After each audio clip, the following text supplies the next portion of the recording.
Shalom jemaat Tuhan yang kasihi, tema firman Tuhan pada saat ini dengan judul kuasailah dirimu dalam segala hal. Mari kita sama-sama baca di dalam kitab 2 Timotius pasal yang keempat ayat yang kelima. Demikian firman Tuhan. Tetapi kuasailah dirimu dalam segala hal, sabarlah menderita, lakukanlah pekerjaan pemberita Injil, dan tunaikanlah tugas pelayananmu. Ini adalah nasihat Paulus kepada anak didiknya yang bernama Timotius. Kalau kita baca di dalam kitab 1 Timotius dan 2 Timotius, di situ banyak nasihat-nasihat Paulus sebagai bapa rohani kepada anak didiknya yang bernama Timotius.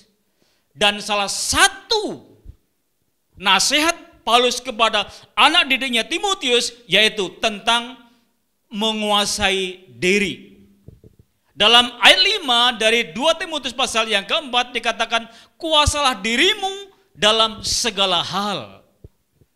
Dalam setiap kita sebagai orang percaya, mari kita belajar untuk dewasa, untuk bisa mengendalikan diri kita, menguasai diri kita, sehingga kita dianggap dewasa. Mengapa? Karena dalam hidup kita dikendalikan oleh Roh Kudus. Jadi hanya Roh Kuduslah yang memampukan kita untuk bisa mengendalikan diri. Kekasih dalam nama Tuhan Yesus Kristus, ada beberapa hal yang penting yang harus kita kuasai dalam diri kita. Yang pertama, tentang menguasai pikiran. Mengapa Adam dan Hawa jatuh dalam dosa? Oleh karena Adam dan Hawa tidak bisa menguasai pikiran. Oleh karena Adam dan Hawa terlena kepada perkataan iblis, sehingga Adam dan Hawa jatuh dalam dosa. Tetapi kita ketahui Yesus pada waktu dibawa ke padang gurun oleh Roh selama 40 hari 40 malam, Yesus berpuasa. Dan setelah selesai 40 hari 40 malam, Yesus, saudaraku yang kasih, dicobai oleh iblis.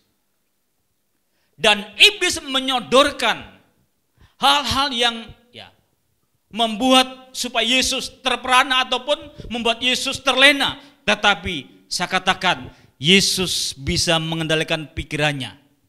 Ketika iblis berkata kepada Yesus, kalau engkau anak Allah, jadikan batu ini menjadi roti. Kekasih dalam nama Tuhan, apakah Yesus menurutinya? Saya katakan, Yesus tidak menuruti pikiran iblis. Yesus tidak menuruti apa kata iblis. Nah, sebelumnya mari kita baca untuk membuktikan bahwa Yesus tidak menuruti perkataan iblis. Kita akan sama-sama baca di dalam kitab Matius. Dalam kitab Injil Matius, kita akan baca di dalam pasal yang keempat. Pasal yang keempat, ayat yang keempat, dikatakan demikian. Tetapi Yesus menjawab, ada tertulis, manusia hidup bukan dari roti saja, tetapi dari setiap firman yang keluar dari mulut Allah. Ini perkataan Yesus untuk menangkal, untuk menghancurkan siasat iblis. Lalu saudaraku yang kasih, karena iblis gagal, maka iblis membawa Yesus ke bait Allah. Kita akan lanjutkan pembacaannya. Kita baca di ayat yang kelimanya dari Matius pasal yang keempat. Demikian firman Tuhan. Kemudian iblis membawanya ke kota suci dan menempatkan dia di bubungan bait Allah. Lalu berkata kepadanya, jika engkau anak Allah, jatuhkanlah dirimu ke bawah.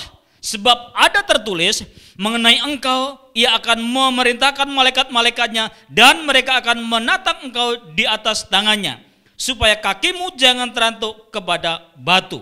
Ini pikiran iblis, ini perkataan iblis, dan iblis mengutip ayat firman Tuhan dalam kitab Mazmur. Tetapi bagaimana Yesus menjawabnya? Di ayat yang ke-7, Yesus berkata kepadanya, ada pula tertulis, janganlah engkau mencobai Tuhan Allahmu. Saudara, sekali lagi, Yesus tidak menuruti perkataan iblis. Tetapi Yesus mengikuti apa kata firman Tuhan, ada tertulis. 2 kali iblis telah gagal.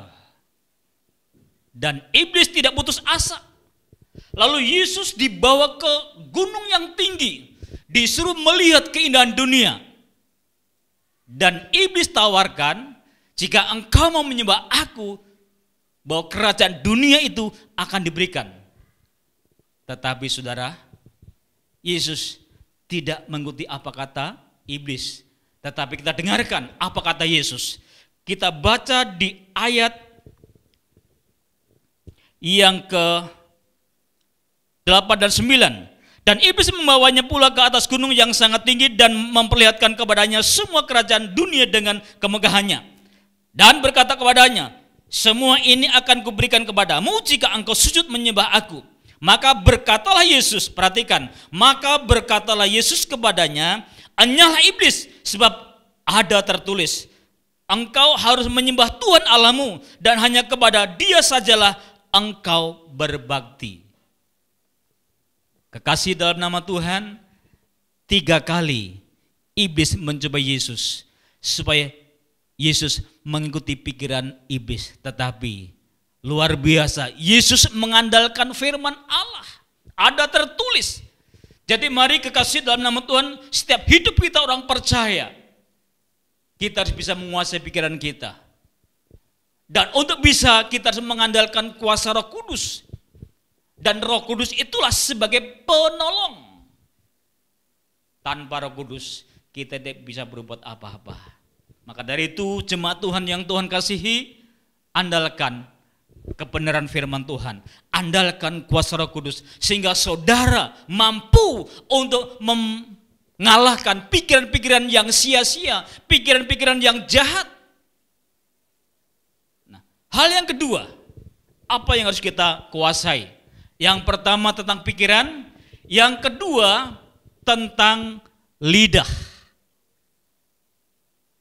Yang kedua kita harus menguasai lidah atau perkataan. Jadi saudaraku yang kasih, betapa pentingnya hidup kita ini menguasai perkataan kita, menguasai tutur kata kita, lidah kita. Mari kita akan baca bersama-sama di dalam kitab Amsal. Di dalam kitab Amsal pasal yang ke-18 ayat yang ke-21. Demikian firman Tuhan. Hidup dan mati dikuasai lidah. Siapa suka mengemakannya akan memakan buahnya. Perhatikan, hidup dan mati dikuasai lidah. Siapa yang mengemakannya akan memakannya. Dengan kata lain, Bapak Ibu Saudaraku yang kasih, bahwa perkataan itu bisa membangkitkan iman seseorang. Tetapi dengan perkataan itu bisa, saudaraku yang kasih, menghancurkan iman seseorang. Maka dari itu saudaraku yang kasih, mari kita sebagai orang percaya, kita bisa menguasai lidah kita, tutur kata kita, sehingga kekasih dalam nama Tuhan, hidup kita, hidup menjadi berkat. Mengapa? Kalau dalam tutur kata kita, dalam perkataan kita, perkataan yang sopan, perkataan yang diurapi Tuhan, yang bisa membangkitkan iman seseorang. Maka dari itu, mari pada saat ini, jaga perkataan yang sia-sia. Karena saudaraku yang kekasih dalam nama Tuhan Yesus Kristus, bahwa Tuhan telah menempatkan lidah di bagian anggota terkecil. Dan dengan lidah kita bisa memuji nama Tuhan. Dengan lidah kita bisa mengucap syukur kepada Tuhan. Tetapi ingat, dengan lidah juga kita bisa meremehkan orang lain. Ataupun meremehkan ciptaan Tuhan yang lainnya. Maka dari itu mari tutur kata kita, perkataan kita, kita jaga. Sehingga dalam kita berkata-kata, izinkan kuasa Roh Kudus memimpinnya. Sehingga perkataan kita itu tidak melukai orang lain, tidak menyakiti orang lain. Karena jelas bahwa dalam Amsal, hidup dan mati dikuasai lidah. Maka dari itu saudaraku yang kasih dalam nama Tuhan Yesus Kristus, kita sebagai orang percaya, marilah kuasailah perkataanmu. Sehingga perkataanmu menjadi berkat bagi orang lain. Kita baca kembali di dalam kitab suratan Petrus. Dalam suratan Petrus, kita akan membacanya kekasih dalam nama Tuhan Yesus Kristus dalam 1 Petrus pasal 3 ayat yang ke-10. Dalam 1 Petrus pasal 3 ayat yang ke-10 dikatakan demikian, siapa yang mau mencintai hidup dan mau melihat hari baik, ia harus menjaga lidahnya terhadap yang jahat dan bibirnya terhadap ucapan-ucapan yang menipu. Firman Tuhan jelas bahwa Petrus katakan kepada jemaat Tuhan, saya baca kembali, siapa yang mau mencintai hidup dan mau melihat hari yang baik, ia harus menjaga lidahnya terhadap yang jahat. Nah, harus menjaga lidahnya terhadap yang jahat dan bibirnya terhadap ucapan-ucapan yang menipu. Jadi saudaraku yang kasih, ucapan yang menipu, ucapan yang tidak dipimpin oleh Roh Kudus, roh lain yang memimpinnya. Maka dari itu cintailah hidup, cintailah kehidupan. Karena saudaraku yang kasih dalam nama Yesus Kristus, dalam kitab Yakobus bahwa lidah itu anggota bagian kecil. Tetapi saudaraku yang kasih, melalui lidah, melalui perkataan bisa memuji nama Allah. Dan melalui lidah juga bisa mengutuki ciptaan Allah. Nah, hal ini Yakobus katakan, hal itu tidak boleh terjadi. Mari setiap kita dalam tutur kata kita harus kendalikan dengan kuasa Roh Kudus. Dan bahkan Yakobus katakan bahwa lidah itu bagaikan api. Nah, hutan yang lebat, hutan yang besar, hanya dengan api yang kecil bisa terbakar semuanya. Jadi saudaraku yang kasih, betapa jahatnya lidah itu. Tetapi lidah yang dikuasai oleh Roh Kudus. Tetapi bagi orang-orang yang lidahnya perkataannya dipimpin oleh Roh Allah, dipimpin oleh firman Tuhan, maka tutur katanya, perkataannya menjadi berkat bagi orang lain. Dan bahkan bagi saudara, kita mungkin sedang lemah imannya, melalui perkataan kita yang diurapi oleh Roh Kudus, maka yang lemah bisa dikuatkan. Dan bahkan saudaraku yang kasih, yang sedang terpuruk, mereka bisa dibangkitkan oleh karena perkataan yang diurapi oleh Roh Kudus. Jadi betapa pentingnya perkataan itu. Betapa pentingnya hidup kita harus menguasai lidah. Kita akan baca kekasih dalam nama Tuhan Yesus Kristus di dalam kitab Injil Matius. Dalam kitab Injil Matius pasal yang ke-12. Injil Matius pasal 12 ayat yang ke-36 dan 37. Demikian firman Tuhan. Tetapi aku berkata kepadamu, setiap kata sia-sia yang diucapkan orang harus dipertanggungjawabkannya pada hari penghakiman. Jadi jelas bahwa setiap perkataan yang sia-sia, artinya perkataan yang tidak membangun, perkataan yang selalu menyalahkan, memfitnah, ngomongin orang dan yang lain dan sebagainya. Ingat, firman Tuhan katakan akan dipertanggungjawabkan saat ada di hadapan Tuhan, ataupun saat ada dalam kursi pengadilan Kristus, dalam penghakiman. Itu akan dipertanggungjawabkan. Maka dari itu, mari mulai saat ini kita harus belajar, kita harus mengandalkan kuasa Roh Kudus untuk menguasai lidah kita. Sehingga tutur kata kita, perbuatan kita ada sopan santun, dan perkataan kita akan membangun orang lain dan yang lainnya. Kekasih dalam nama Tuhan jelas, Ini firman Tuhan berkata, akan dipertanggungjawabkan. Di saat Anda mungkin dalam kamar membicarakan orang lain, ataupun di perjalanan, ataupun di mana saja, ingat, Allah Maha tahu. Dan dalam Amsal berkata bahwa mata Tuhan mengawasi orang yang baik dan jahat. Artinya bahwa kemana Anda berada, di saat Anda berkata-kata, Tuhan yang mencatat. Tentunya kata-kata yang sia-sia. Maka dari itu kekasih dalam nama Tuhan, kita harus bisa menguasai lidah kita. Penguasa lidah.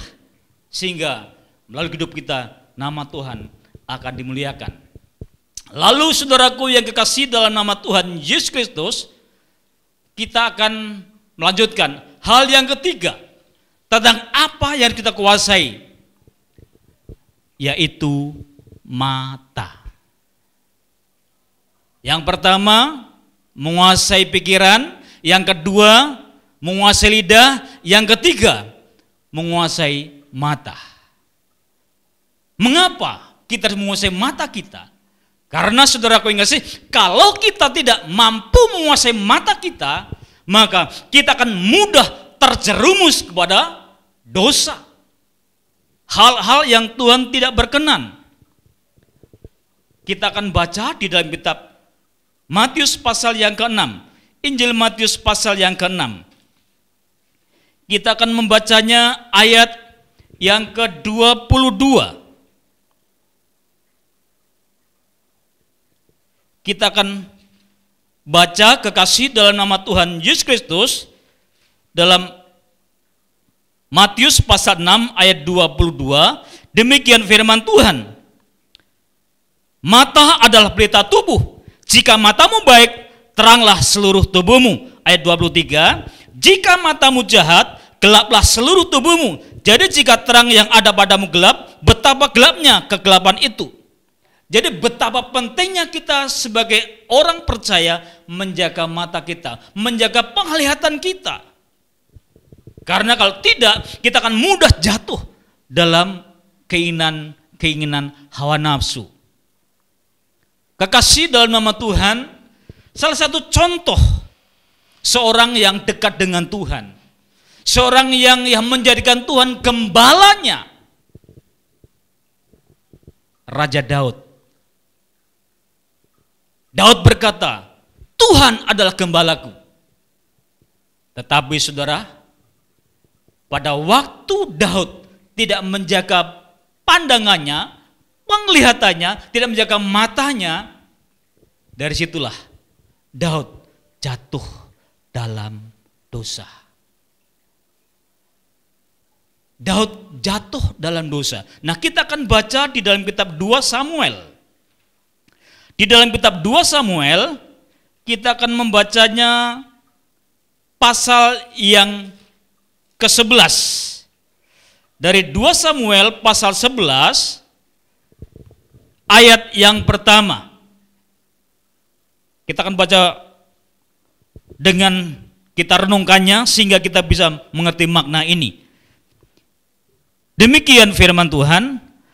Pada pergantian tahun, pada waktu raja-raja biasanya maju berperang, maka Daud menyuruh Yoab maju beserta orang-orangnya dan seluruh orang Israel. Mereka memusnahkan Bani Amon dan mengepung kota Raba, sedang Daud sendiri tinggal di Yerusalem. Perhatikan di ayat 2. Sekali peristiwa pada waktu petang, ketika Daud bangun dari tempat pembaringannya, lalu berjalan-jalan di atas sotoh istana, tampak kepadanya dari atas sotoh itu seorang perempuan sedang mandi. Perempuan itu sangat elok rupanya. Lalu Daud menyuruh orang bertanya tentang perempuan itu, dan orang berkata, itu adalah Batseba binti Eliam, istri Uria orang Het itu.